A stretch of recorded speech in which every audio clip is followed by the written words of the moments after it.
Good morning, students. Welcome to Learners Academy. So we had started miscellaneous exercise 10 yesterday. Miscellaneous exercise 10 start की थी और part one में हमने चार questions cover किए थे. These four questions. Okay. Straight lines is the topic name, chapter name, जिसके सारे फॉर्म्स हमको याद होनी चाहिए. जनरल फॉर्म याद होनी चाहिए, कन्वर्जन याद होना चाहिए, सारी एक एक बात याद होनी चाहिए. परपेंडिकुलर लाइंस में क्या होता है, पैरेलल लाइंस में क्या होता है, इंटरसेक्टिंग लाइंस में क्या होता है, ये सारी चीजें याद होनी चाहिए, तब ये क्वेश्चन सॉल्व हो पाएंगे. कल हमने चार क्वेश्चन सॉल्व किए भी. Okay. Let's continue in the miscellaneous part. Question number 5. And question number 5 is a little bit very easy question but little bit lengthy. देखते हैं क्वेश्चन क्या कहता है.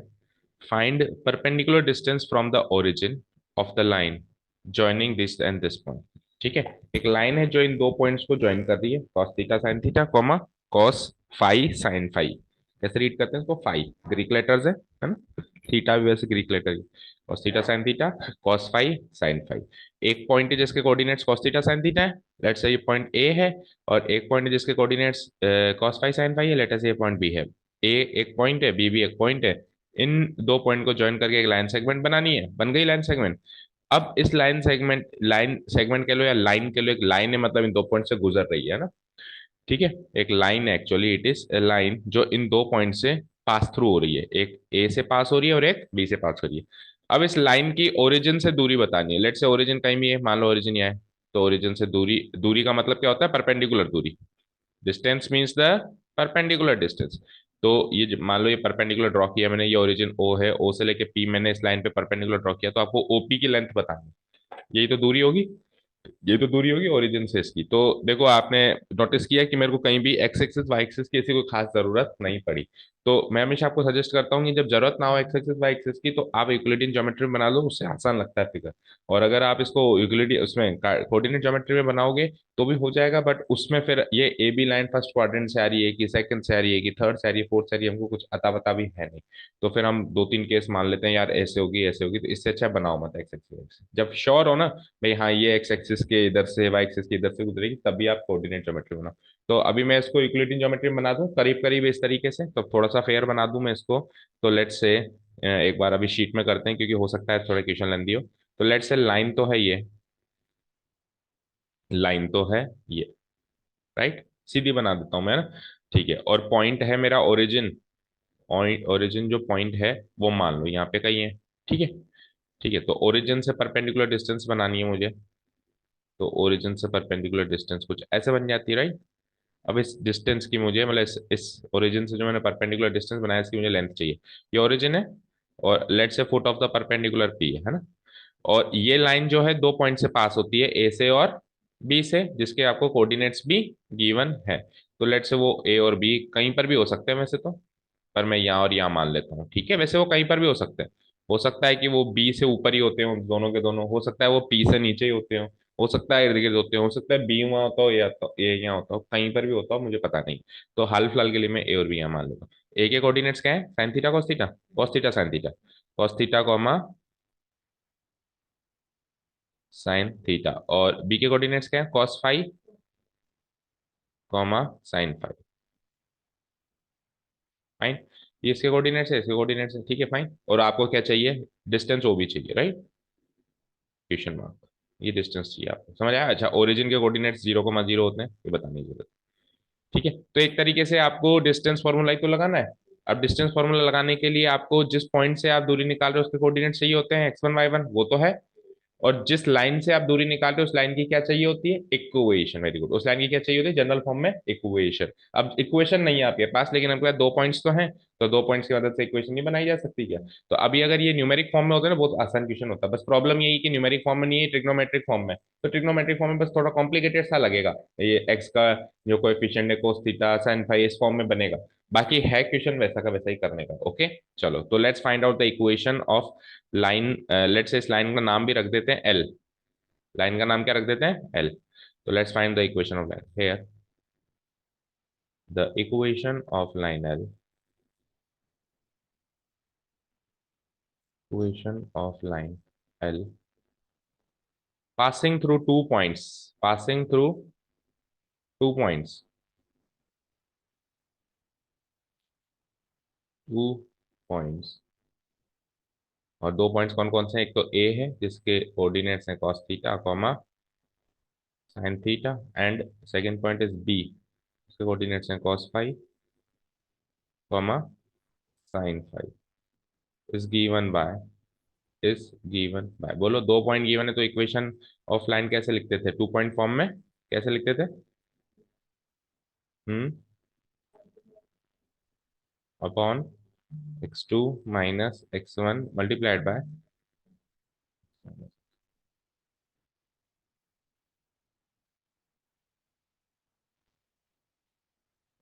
ठीक है, तो y माइनस y1, देखो x1 y1 किसी को भी मान लो, एक्स वाई, तो a को x1 y1 मान लेते हैं एंड b को x2 y2 मान लेते हैं। ठीक है, कैसे तो किसी को भी मान सकते हैं। तो y minus Y one that means y minus sine theta, और द स्लोप निकालने के लिए y2 minus Y one divide by x2 minus x1 that means this minus this divided by this minus this. तो sine phi minus sine theta, right? Sine phi minus sine theta divided by cos phi minus cos phi minus cos theta. और trigonometry की trigonometric involve है इसके अंदर, तो आपको ये भी हिंट मिल रहा होगा कि कहीं ना कहीं ट्रिग्नोमेट्रिक आइडेंटिटी भी लगेगी जो आपने चैप्टर नंबर 3 में सीखी थी। उनमें से कोई ना साइन और कॉस की कोई ना कोई आइडेंटिटी लग सकती है। देखने, एक्स माइनस एक्स वन करूंगा तो x minus cos theta. Fine. अब ये इक्वेशन तो बन गई, लेकिन इसको उसके जनरल फॉर्म में कन्वर्ट करना पड़ेगा, क्योंकि डिस्टेंस फॉर्मूला जब लगता है तो जनरल फॉर्म की इक्वेशन के साथ लगता है। तो जनरल फॉर्म में कन्वर्ट करने के लिए इधर उधर चीजों को लेके जाएंगे हम। फाइन। तो देखो, जनरल फॉर्म क्या होती है? जिसमें x का एक कोएफिशिएंट दिखाई दे, y का एक कोएफिशिएंट दिखाई दे और कांस्टेंट टर्म दिखाई दे। तो अगर मैं y को इस पूरी चीज से मल्टीप्लाई कर दूं तो ये पूरी चीज y का कोएफिशिएंट बन सकती है ना।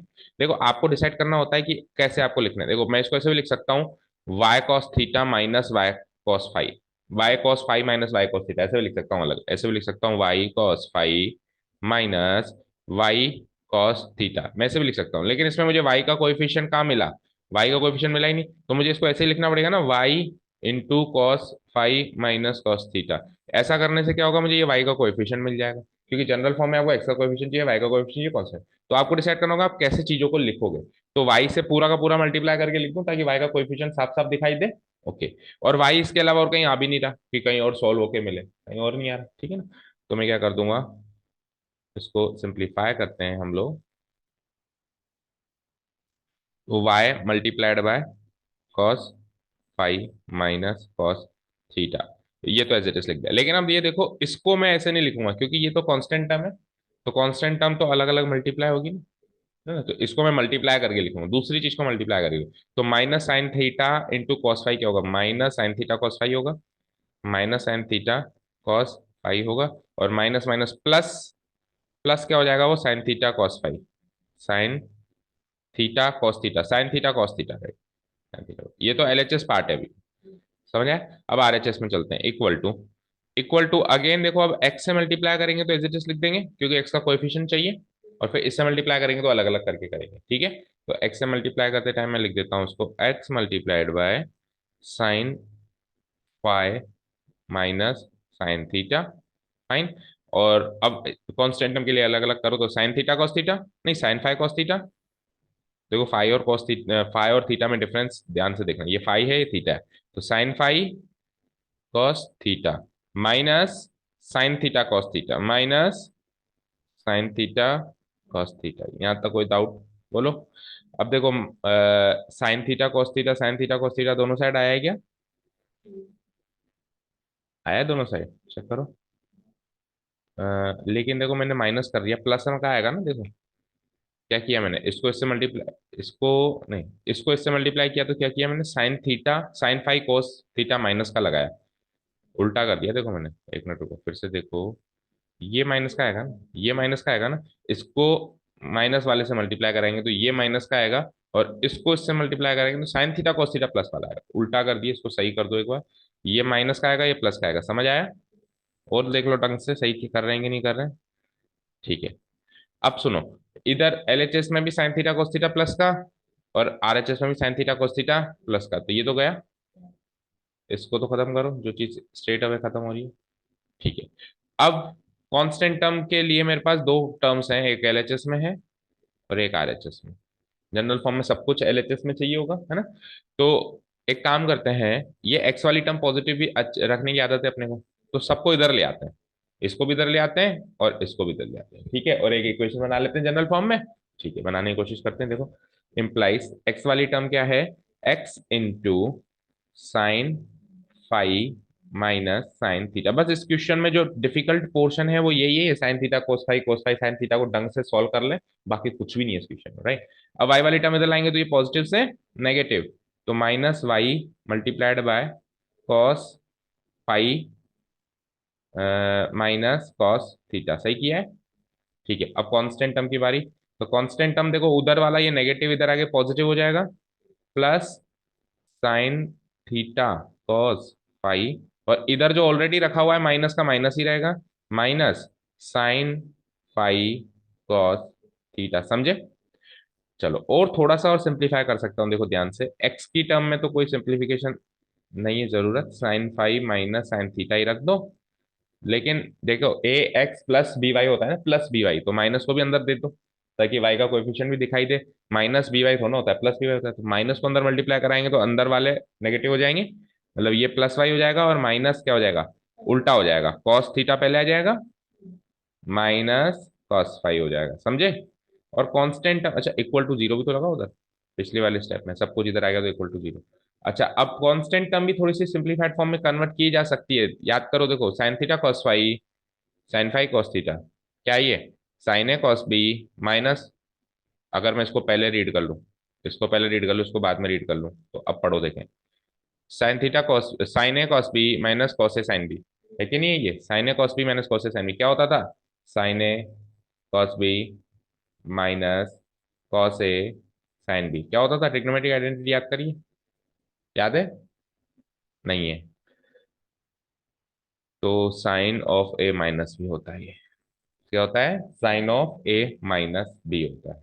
ठीक है, तो it will be like plus sine of A, A तो ले लो आप, क्या थीटा, माइनस बी ले लो, नहीं, दोनों मैंने थीटा थीटा लगा दिया, बस यही इसमें कंफ्यूजन है सबसे बड़ा। अब जल्दीबाजी में कर देते हैं, देखो ध्यान से सुनो, साइन थीटा कॉस फाई है ये, है ना, कॉस फाई, तो sine of theta minus phi हो जाएगा, फाइन, इक्वल टू जीरो। तो अब आप इसको जनरल फॉर्म से कंपेयर करके एबीसी निकाल सकते हो, comparing the equation with the standard general form,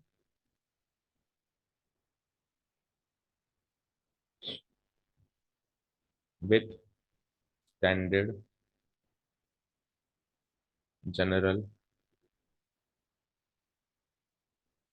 form, that is, क्या होती है standard general form, A x plus B Y plus C equal to zero, ये तो होती है।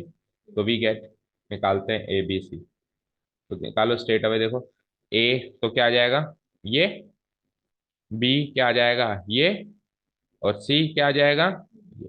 ठीक है, तीनों सिंप्लीफाइड फॉर्म में आ गए। ठीक है, तो we get A equal to sine phi minus sine theta, ठीक है, एंड बी इक्वल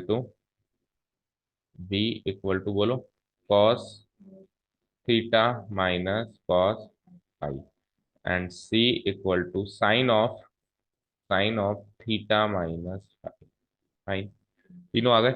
अब डिस्टेंस निकाल लूं मैं, है ना, डिस्टेंस ही तो निकालनी है। Now the distance between the line, distance, distance को लेट्स से मैं डी से डिनोट कर देता हूँ, between the, between the origin, origin से चाहिए, between the origin O, origin O, O के कोऑर्डिनेट्स पता है इसी, zero zero zero comma zero, and the, and the line L is given by, ठीक है, डिस्टेंस निकालते हैं, डिस्टेंस फॉर्मूला लगाना पड़ेगा, given by D equal to, याद है distance formula, given by D equal to, बोलो, modulus a x one plus B y one plus c divided by root of, यही तो निकालना है बस, इसमें अब ए बी सी की वैल्यू पुट अप करो, और एक्स वन वाई वन की वैल्यू क्या हो जाएगी, जीरो जीरो जीरो, ठीक है, ओके। चलो तो पुटअप करते हैं। तो ए की वैल्यू बोलो क्या है? Sine phi minus sine theta. वैसे तो कुछ भी हो, जीरो होने वाला है वो, पर फिर भी एक बार लिखना तो पड़ेगा। Sine phi minus sine theta, इसको मल्टीप्लाई करना है मुझे। x1 क्या है? जीरो। प्लस बी की वैल्यू बोलो। Cos theta minus cos phi into y1, वो भी जीरो है भाई, कोऑर्डिनेट तो जीरो ही, x1 y1 है तो जीरो ही है ना, क्योंकि पॉइंट तो ओरिजिन ही है मेरा। प्लस C1 भी करना है अभी, है ना? प्लस C1, तो C1 क्या है? Sine of theta minus five. Fine. और ये पूरी चीज किस में आएगी? मॉडुलस में आएगी। किस में आएगी बेटा? मॉडुलस में। Whole divided by root of a square. A क्या है? Sine phi minus sine theta का क्या होगा? Whole square. इस पूरी चीज का क्या होगा? का होल स्क्वायर। प्लस बी क्या है? Cos theta minus cos phi, इस पूरी चीज का क्या हो जाएगा? होल स्क्वायर का सम का। ठीक है, तो अब इस क्वांटिटी को सॉल्व करना है बस, है ना? तो ऊपर वाले दो टर्म्स तो जीरो सीधे सीधे, ये जीरो और ये जीरो, तो सीधे वही बच गया मेरे पास। Zero plus zero plus sine of theta minus five. Fine. इसका मॉड्यूलस, और नीचे जो है आइडेंटिटी से खोलना पड़ेगा। तो ए माइनस बी का होल स्क्वायर बोलो, तो क्या हो जाएगा? Sine square five plus sine square theta minus two sine five sine theta, two sine five sine theta. ठीक है, ये तो पहली आइडेंटिटी खोल ली। दूसरी खोलो जरा, दूसरी नीचे लिख देता हूँ मैं। Plus cos theta minus cos five, तो कॉस स्क्वायर थीटा बोलो, cos square theta plus cos square five minus two cos theta cos five, ऐसे ही लिखूंगा दोनों को खोल के। और इस पूरा का सम करके रूट भी करना है। फाइन, यहाँ तक कोई डाउट नहीं है? ठीक है, तो जीरो प्लस जीरो को हटा दो। अब अगले स्टेप में ऊपर केवल क्या बचता है? Modulus of sine of theta minus five. Modulus close. आओ नीचे आओ। देखो, sine square five cos square five plus equal to one, और sine square theta plus cos square theta equal to one. समझ आया? तो this plus this equal to one कर दूं मैं, और this plus this equal to. आपको वैसे एक स्टेप और लिखनी है एग्जाम में। पहले आप क्या करोगे? इन दोनों को साथ में लिखोगे, इन दोनों को साथ में लिखोगे। अभी मैं सीधे ही उसको वन प्लस वन क्या कर रहा हूँ? टू पर। ठीक है, तो मैं क्या कर रहा हूँ? Sine square five plus cos square five one, और sine square theta plus cos square theta ये भी वन। आगे चलते हैं, तो इसमें माइनस टू कॉमन ले लूं जरा मैं, तो क्या बचता है? Sine five sine theta. आगे बोलो, आगे बोलो। माइनस टू कॉमन लिया है तो माइनस ही बचेगा अंदर, है ना? Cos theta cos five. Fine. ठीक है, और इस पूरे का रूट भी है, वो मत भूलना। ठीक है, डन। देखो दोनों क्या थे? माइनस में थे, तो प्लस में बचेगा ना बेटा? बोलो, देखो ध्यान से देखो। अगर दोनों माइनस में थे तो अंदर प्लस बचेगा। वापस दोबारा मल्टीप्लाई करके देख लिया करो। देखो, minus two into this minus का ये, and minus two into this minus का। अगर मैं माइनस में बचाता हूँ तो minus two into minus plus का आ जाना चाहिए, लेकिन ये तो माइनस, तो वापस मल्टीप्लाई करके देख लेंगे। माइनस टू कॉमन लिया तो ये प्लस में बचेगा अंदर। ठीक है, आगे बढ़ते हैं। तो इक्वल टू, ऊपर मॉडुलस सेम, जो कैलकुलेशन चल रही है अब नीचे चल रही है, sine of theta minus five, modulus close. ठीक है, ठीक है, नीचे चलो। One plus one two, one plus one,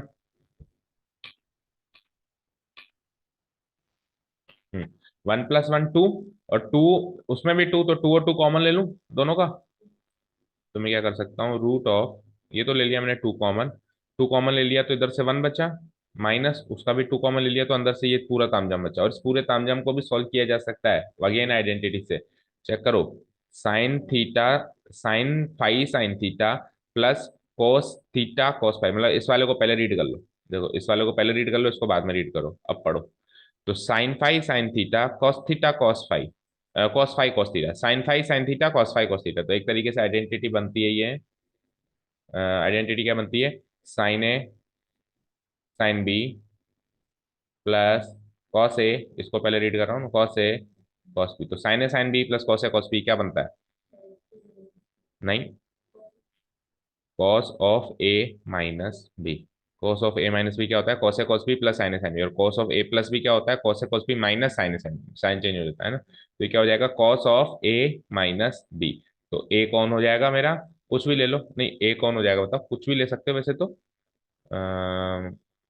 क्योंकि प्लस आता है ना बीच में, तो आप कुछ भी ले सकते हो। इसको आप ऐसे भी ले सकते हो cos of theta minus five, और इसको ऐसे भी ले सकते हो cos of five minus theta, कुछ भी ले लो, कोई फर्क नहीं पड़ेगा। ठीक है, चाहे से आप अगर इसको देखो थीटा माइनस फाइव लेते हो तो भी क्या होगा? Cos theta cos phi, cos theta cos five plus sine theta sine five, और अगर आप फाइव माइनस थीटा लेते हो तो भी वो बनेगा। तो मैं एक काम करता हूँ, जो ऊपर है वही लेता हूँ। ऊपर क्या है मेरे पास? थीटा माइनस फाइव, तो मैं नीचे भी क्या ले लेता हूँ? Cos of theta minus five, cos of theta minus five, theta minus five. ठीक है, डन। चलिए अब मुझे एक चीज बताइए, what is one minus cos two theta? याद है किसी को? चलो छोड़ो, ये तो याद है क्या? Cos two theta, cos two theta, ये दो आइडेंटिटीज में चेंज होता था, या तो होता था ये two cos square theta minus one, या फिर one minus two sine square theta. ठीक है, अब साइन वाला कॉम्बिनेशन तो है नहीं मेरे पास, मेरे पास किसका कॉम्बिनेशन है? नहीं, मेरे पास अब आपको कौन सा कॉम्बिनेशन चूज करना है? देखो इन दोनों में से किससे मैच हो रही है ये क्वांटिटी किससे मैच हो रही है? ये वाली और ये वाली, ये इन दोनों में से किससे मैच हो रही है? चेक करो। नहीं, एक मिनट रुको, एक मिनट रुको, फिर से रुको। आप एक काम करो, क्योंकि यहाँ पे स्क्वायर नहीं लगा हुआ ना, स्क्वायर नहीं लगा हुआ, तो ये माइनस वन को इसके साथ भेजो। माइनस वन को इसके साथ भेजेंगे तो ये क्या हो जाएगा? बोलो बोलो, माइनस वन को इसके साथ भेजेंगे तो क्या हो जाएगा? One plus cos two theta equal to two cos square theta, और ये वन का इसके साथ कॉम्बिनेशन करोगे तो क्या हो जाएगा? ये हो जाएगा देखो, minus two sine square theta उधर आएगा, plus two sine square theta, तो ये हो जाएगा one minus cos two theta equal to two sine square theta. इससे ये बना, इससे ये बना। ठीक है ना? अब आप चेक करो कि इसमें से, इधर से चेक करो, ये वाली चीज किससे मैच होती है? ये वाली चीज और ये वाली चीज में से कौन सी चीज इससे मैच होती है? ये वाली चीज से मैच होती है। ठीक है, तो यानी कि मैं कौन सी आइडेंटिटी लगाने वाला हूँ? ये two sine square, two sine square theta, two sine square theta. तो मैं किससे मैच करने वाला हूँ? मैं इससे मैच करने वाला हूँ। अब आप देखो, one minus cos two theta करते हैं तो टू साइन स्क्वायर थीटा आता है, यानी ये टू थीटा का क्या बन जाता है? थीटा बन जाता है, हाफ एंगल बन जाता है। तो अगर वहां पे केवल थीटा हो, ये टू हो ही ना, केवल थीटा हो, क्योंकि वहां तो केवल थीटा ही है, तो अगर केवल थीटा हो तो इधर थीटा बाय टू हो जाएगा, आधा हो जाएगा। ठीक है, तो अब आप मैच करो, one minus cos theta one minus कोस, बिल्कुल मैच हो गया। तो अब इसका आंसर क्या होता है? टू। तो मैं एक बार लिखूंगा टू, फिर क्या लिखूंगा? साइन स्क्वायर, क्या लिखूंगा? साइन स्क्वायर, फिर थीटा बाय टू, तो थीटा तो ये पूरा है, तो theta minus five by change हो जाएगा ये इस तरीके से। यानी इस पूरी क्वांटिटी की जगह मैं ये लिख सकता हूँ, लिख सकता हूँ ना? चलो लिख दो फिर, तो नेक्स्ट स्टेप में आ जाओ। Modulus sine of theta minus five divided by root of two into, क्या लिख रहे थे हम बताओ? टू साइन स्क्वायर है ना, two sine square theta by two, तो थीटा बाय टू की जगह क्या आएगा? Theta minus five by two. ठीक है, डन। चलिए अब देखो आप, टू इंटू टू क्या होता है? फोर, और फोर का रूट भी सॉल्व हो सकता है, भाई इस पूरे के ऊपर रूट है ना, तो टू इंटू टू क्या होता है? फोर, तो फोर का रूट भी सॉल्व हो सकता है, और स्क्वायर का रूट भी सॉल्व हो सकता है, तो रूट बिल्कुल हट सकता है नीचे क्वांटिटी से, हटा दो, तो ये क्या बच जाता है?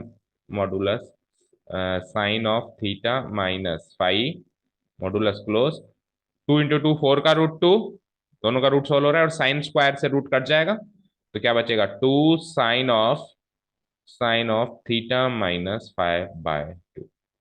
Is this thing clear? ठीक है, बस यही आंसर होना चाहिए, इसके आगे तो क्या ही सॉल्व होगा, चेक करो किस फॉर्म में है आंसर, यही डिस्टेंस आएगी, जो डिस्टेंस आएगी वो थीटा और फाइव की फॉर्म में आएगी।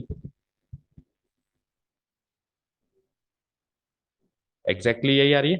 ऊपर से मॉडुलस भी लगा हुआ है, क्योंकि मुझे पता नहीं है ना कि नीचे मॉडुलस इसलिए लगा हुआ है क्योंकि किसी भी चीज का रूट लेते हैं ना बेटा, तो या तो वो प्लस में आता है या वो माइनस में आता है। तो अब जब तक हमको थीटा और फाई की वैल्यू पता नहीं है, हमको पता नहीं चलेगा। जब तक हमको थीटा और इसकी वैल्यू पता नहीं, हमको पता नहीं चलेगा कि क्वांटिटी पॉजिटिव है या नेगेटिव, है ना। तो हम इसको हर हाल में पॉजिटिव रखेंगे। क्या रखेंगे हर हाल में? पॉजिटिव, क्योंकि distance can not be negative. तो इसीलिए इस टू, ये टू तो पॉजिटिव है, देखो आप ध्यान से देखो, मॉडुलस केवल इतने पार्ट पे होगा, है ना। क्योंकि टू का जिसका फिक्स है कि वो पॉजिटिव है, उस पर मॉडुलस नहीं लगाते। जिस पे डाउट है कि यार ये कहीं नेगेटिव तो ना बन जाए, तो उस पर मॉडुलस लगाते हैं। तो हम क्या करेंगे, इस पे और मॉडुलस लगा लेंगे, ताकि ये क्या हो जाए।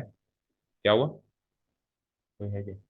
हम क्या करेंगे, इस पे और मॉडुलस लगा लेंगे, ठीक है। ऊपर भी जब तक थीटा और फाई क्लियर नहीं होगा तब तक पता नहीं चलेगा ये पॉजिटिव नेगेटिव, तो इस पे भी हमने क्या लगा दिया, मॉडुलस। और नीचे भी पता नहीं चल रहा है, इसलिए भी मॉडुलस। ठीक है ना, इतने यूनिट्स, दिस यूनिट्स, इसका आंसर, इतनी डिस्टेंस आने वाली। अब ये बस प्रॉब्लम, ये लेंथ इक्वेशन इसलिए ही है क्योंकि ये थीटा फाई और ट्रिग्नोमेट्रिक का खेल है। बाकी अगर ये न्यूमेरिक फॉर्म में होता है ना, थीटा फाई की ना गिवन होता है, तो इक्वेशन बड़ा आसान था। डिस्टेंस ही तो निकालनी है आपको, और क्या करना है। ठीक है, this is our final answer. ऊपर भी मॉडुलस, नीचे भी मॉडुलस, ठीक है। चले नेक्स्ट क्वेश्चन पे, कर दूं डिलीट। तो अब देख लो भैया, चैप्टर नंबर 3 की आइडेंटिटीज कितनी इंपॉर्टेंट है। नहीं याद है तो आप छेड़ ही नहीं सकते, डिस्टेंस फॉर्मूला भी नहीं लगा सकते। Find the equation of the line parallel to the Y axis and drawn through the point of intersection of these two lines. ठीक है, देखो वाई एक्सिस के तो पैरेलल है लाइन, एक लाइन जो है वाई एक्सिस के तो क्या है, पैरेलल है। लेट्स से ये एक्स एक्सिस एंड ये वाई एक्सिस, वाई एक्सिस यही तो होती है। अब वाई एक्सिस के पैरेलल एक लाइन है। अब अगेन वही बात है, अपन कोऑर्डिनेट ज्योमेट्री में बनाते हैं तो एग्जैक्ट अपने को पता तो है नहीं कि वाई एक्सिस के पैरेलल तो इधर की साइड भी लाइंस बनाई जा सकती हैं, इधर की साइड भी बनाई जा सकती हैं। तो हाल फिलहाल में राइट साइड बना देता हूँ अपने कंफर्ट जोन में। तो लेट्स से कि ये लाइन बन गई मेरी वाई एक्सिस के पैरेलल, बन गई, बन गई। इस लाइन की इक्वेशन बनानी है जो इस वाई एक्सिस के पैरेलल है ना, इस लाइन की आपको क्या बनानी है, इक्वेशन बनानी है। ठीक है, सब बना देंगे। और ये जो लाइन है ना, एक ऐसे पॉइंट से पास होती है, ड्रॉन थ्रू द पॉइंट, ऐसे पॉइंट से पास होती है जो इन दो लाइन का इंटरसेक्टिंग पॉइंट है। ये जो दो लाइनें हैं, ये भी कहीं है, X minus seven Y plus five भी कहीं है, 3x प्लस वाई भी इक्वल टू 0 भी कहीं है ना, है। ठीक है, तो इन दो लाइन के इंटरसेक्टिंग पॉइंट से ये पास होती है। अब देखो इसका कांस्टेंट टर्म 0 है, तो ये लाइन तो ओरिजिन से नहीं, जिसका कांस्टेंट टर्म 0 होता है वो कहाँ से गुजरती है, ओरिजिन से। तो लेट से ये लाइन तो कहीं ओरिजिन से गुजर रही होगी, मान लो ऐसे कहीं गुजर रही होगी। ठीक है, और ये वाली लाइन ओरिजिन से नहीं गुजरेगी क्योंकि उसका कांस्टेंट टर्म 5 है ना। तो ये तो नहीं गुजरेगी, ये कहीं ऊपर या नीचे कहीं से गुजरेगी। तो लेट से दूसरी एक और लाइन मान लो ऐसे। अब इन दो लाइन का इंटरसेक्टिंग पॉइंट ये है ना, इस पॉइंट से ये तीसरी लाइन भी गुजर रही है। समझ आया क्या कहा मैंने? एक ऐसी लाइन की इक्वेशन बताओ जो दो लाइन के इंटरसेक्टिंग पॉइंट से गुजर रही है। तो ये इन दो ग्रीन लाइन के इंटरसेक्टिंग पॉइंट से गुजर रही है, और ये लाइन वाई एक्सिस के पैरेलल भी है। समझ आया? ठीक है, चलो तो अब इसकी कोशिश करते हैं कैसे निकलेगा। फर्स्ट ऑफ ऑल तो मुझे एक चीज बताओ, अगर दो लाइंस एक दूसरे से इंटरसेक्ट कर रही हैं तो इंटरसेक्टिंग पॉइंट निकालने के लिए क्या करते हैं। लेट्स से नाइन्थ को ही 9 बजे, 9 बजे, हाँ टेस्ट के लिए, टेस्ट के लिए आपका टेस्ट होगा, उसी में बिठा दूं। आपने 8 बजे बुलाया, आपका फिर 9 बजे टेस्ट है ना, 12th वाला किसका है, तो मैं उसी में बिठा दूंगा। ओके, हाँ। तो ये इंटरसेक्टिंग पॉइंट कैसे निकालेंगे, अगर ये दो लाइंस हैं तो इनका इंटरसेक्टिंग पॉइंट कैसे निकालूंगा मैं, बोलो। 10th में सीखा है यूनिक सॉल्यूशन। भाई दो लाइन, एक लाइन की इक्वेशन गिवन है, दूसरी लाइन की इक्वेशन गिवन है। तो अगर मैं इन दोनों लाइंस को, तीन मेथड होते हैं ना एलिमिनेशन सब्स्टिट्यूशन करो उसमें, उनमें से किसी एक मेथड से सॉल्व कर दूं तो जो इंटरसेक्टिंग पॉइंट है वो निकल जाएगा ना। तो इंटरसेक्टिंग पॉइंट निकाल लूंगा पहले मैं। और इंटरसेक्टिंग पॉइंट जो होगा वो ऐसा पॉइंट होगा, मैं इस, ये जो रेड वाली लाइन है, ये लाइन को एक पॉइंट चाहिए और एक स्लोप चाहिए होता है ना। स्लोप के चलो बाद में सोचेंगे, एक पॉइंट तो मिल जाएगा आपको, पॉइंट तो मिल जाएगा, फिर देखेंगे आगे। तो पहला काम करते हैं, हम इन दो लाइन का इंटरसेक्टिंग पॉइंट निकालते हैं ना। ठीक है, तो पहले मैं लिख दूंगा, लेट से ये है लाइन L1, इन तीनों का नामकरण कर देते हैं। ये लाइन है L3 जिसकी आपको इक्वेशन चाहिए, ठीक है। और ये दो जो लाइंस हैं इनको ले लेते हैं L1 and L2। Let say these are the two lines L1 and L2, L1 L2। तो पहले L1 और L2 का इंटरसेक्टिंग पॉइंट निकालना हमारा काम है। और इंटरसेक्टिंग पॉइंट को उसमें मार्क कर दो, जैसे कि P मार्क कर दिया मैंने ना, इस P के कोऑर्डिनेट चाहिए, ठीक है ना। To find the to find, जैसे लिख दो finding the intersecting points, finding the intersecting point, या पॉइंट ऑफ इंटरसेक्शन भी लिख सकते हैं अपन, है ना। पॉइंट ऑफ लाइन L1 और L2 and L1 and L2, ये L3 है सॉरी, जिसकी अपने L1 and L2, point intersecting point of lines L1 and L2। ये काम करने के लिए हम क्या कर देते हैं, दोनों लाइंस की एक बार इक्वेशन लिख लेते हैं। तो लेट्स से लाइन L1 की इक्वेशन है, आप तो कह रहे हो कहीं जाना है, आधा घंटा नहीं पढ़ते, फिर आप जाओ, एक काम करो, एक ही काम करो, तनिष भी नहीं आ रहा तो फिर बताते हैं, ठीक है। आधा घंटा मैथ्स पढ़ ही नहीं सकते अपन, नहीं हो पाएगा, आप जाओ, वो वाली ट्यूशन अटेंड करो, और तनिष्क वैसे भी नहीं आ रहा, क्या करेंगे। L1, okay. तो L1 की इक्वेशन बताओ क्या है, x-7y+5 = 0, एंड L2 क्या है बोलो, 3x+y=0। एक काम करता हूँ, इसमें +5 को भी इधर भेज दूं, तो क्या हो जाता है, x-7y = -5। तो अब ये है इक्वेशन 1 और ये है इक्वेशन 2। बोलो कौन से मेथड से सॉल्व करेंगे, 3 मेथड होते हैं हमारे पास। तो यहां से अगर मैं x की वैल्यू निकाल लूं, सब्स्टिट्यूशन मेथड लगा देता हूँ, है ना। यहां से अगर मैं x की वैल्यू निकाल लूं, तो it will be like 7y-5, और ये 7y-5 इसमें पुटअप कर दूं x की जगह, सब्स्टिट्यूशन मेथड में यही तो करते हैं, ठीक है। तो लेट्स इसको सॉल्व करता हूँ, तो 3 × x की वैल्यू क्या है, 7y-5 + y = 0, so it will be like 3 7 जा 21y, 3 5 जा 15, +y = 0, तो 21y + y 22y -15 = 0, तो y की वैल्यू 15/22, राइट। अब ये y की वैल्यू 15/22 अगेन मैं यहाँ पुटअप कर दूं, तो x की वैल्यू आ जाएगी, बोलो। तो x की वैल्यू क्या आ जाती है, 7 × y की वैल्यू 15/22 -5।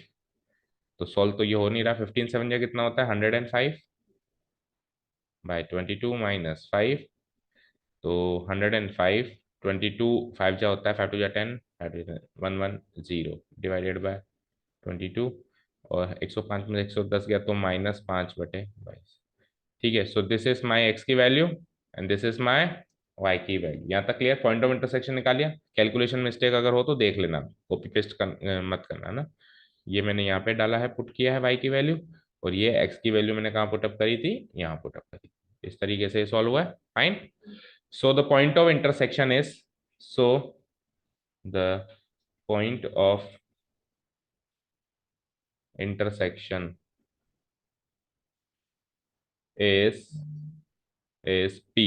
P के कोऑर्डिनेट्स बोलो, -5,22 -5/22, ठीक है।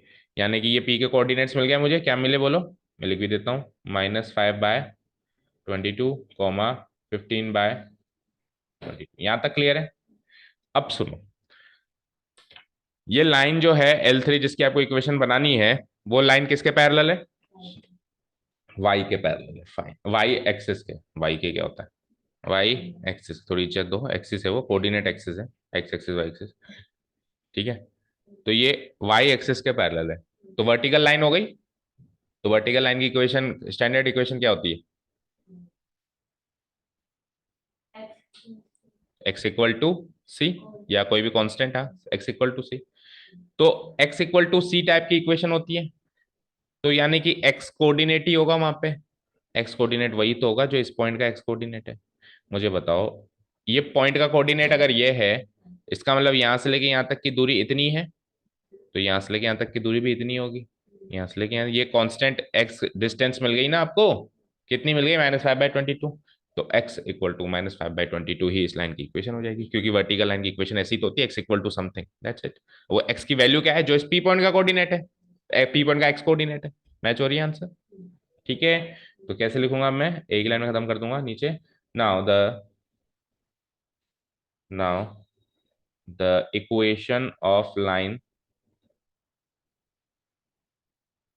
Equation of line L3 parallel to y axis, parallel to y axis is given by, is given by क्या, वर्टिकल लाइन की इक्वेशन कैसे देते हैं अपन, x इक्वल टू सी। ठीक है ना, देखो ऐसे भी कर सकते हैं, x इक्वल टू सी, ये हो गया यहाँ तक। अब ये जो पॉइंट P है ये लाइन L3 पे लाई कर रहा है, तो इसकी इक्वेशन को सेटिस्फाई करेगा। तो ऐसे भी कर सकता हूँ further, now point P lies on line L, point P तो तीनों लाइन पे लाई करता है ना, तो तीनों की इक्वेशन को सेटिस्फाई करेगा, L1 को भी, L2 को भी, L3, lies on line L3। ठीक है ना, तो अगर ये लाइन L3 पे लाई करता है तो so putting putting the coordinates of point P in line L3, putting the coordinates of point P in equation of line L3,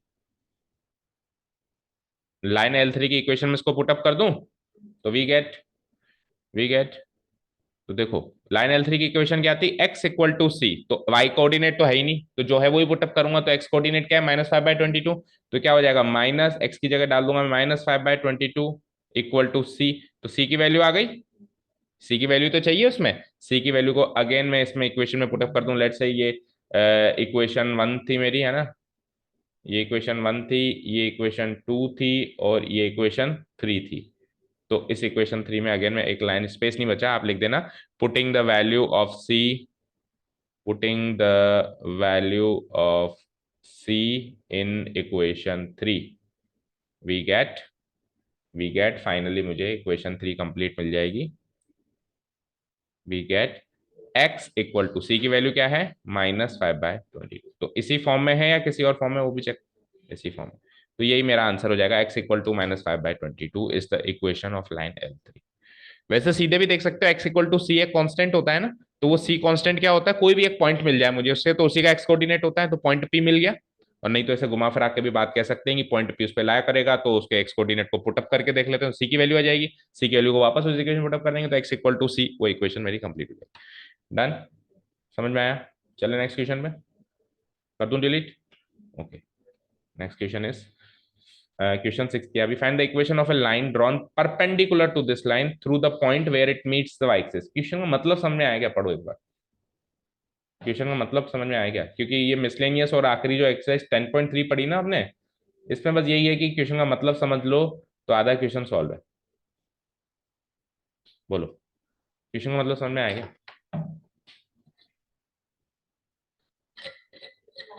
हम्म,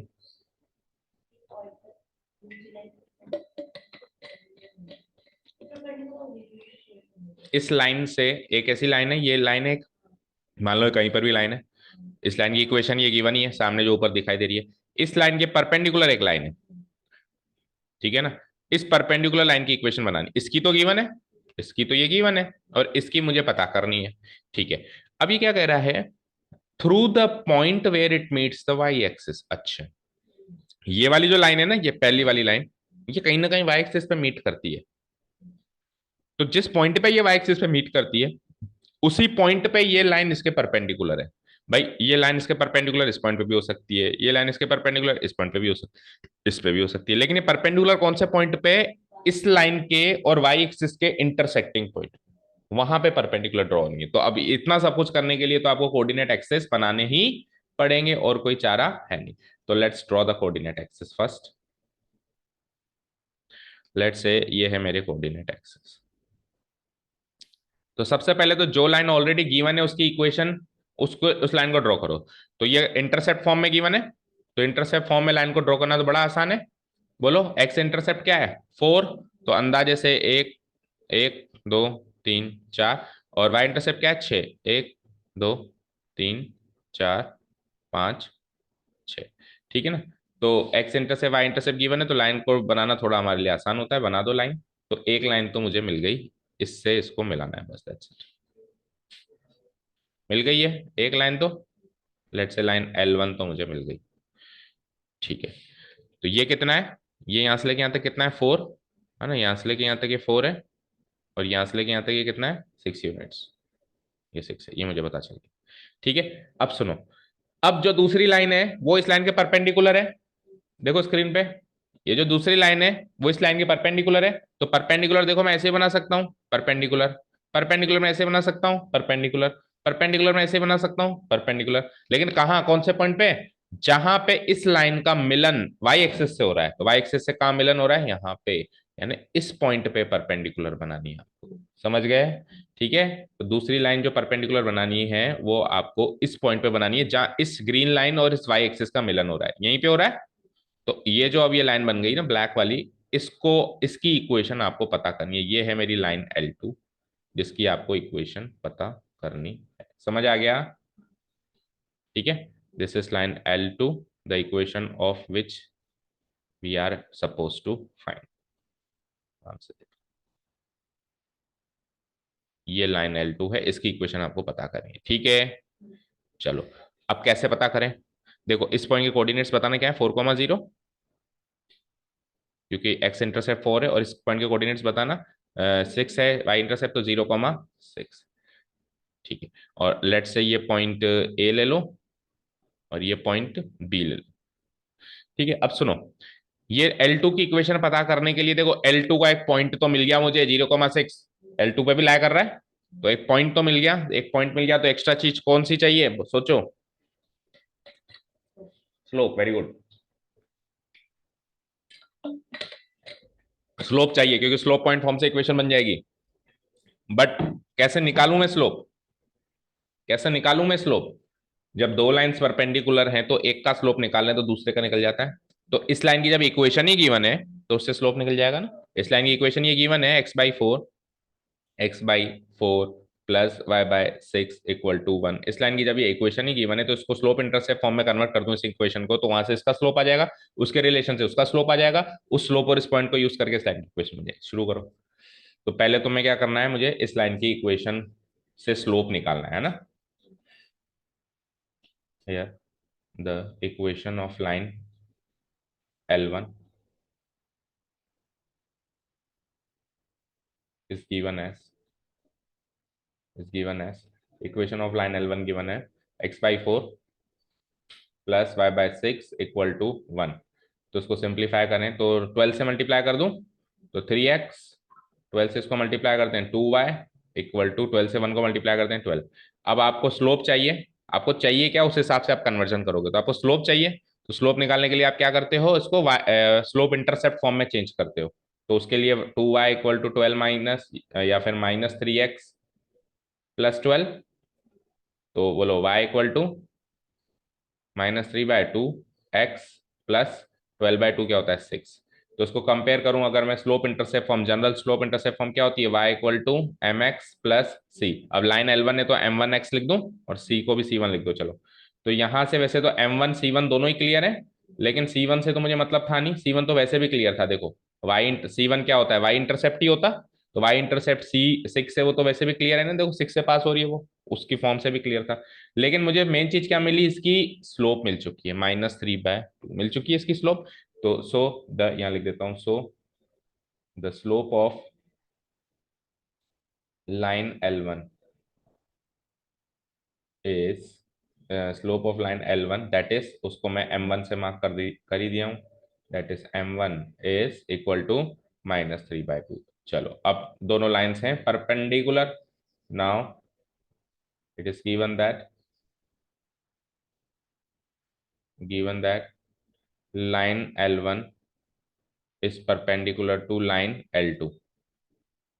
ठीक है, ये गिवन है।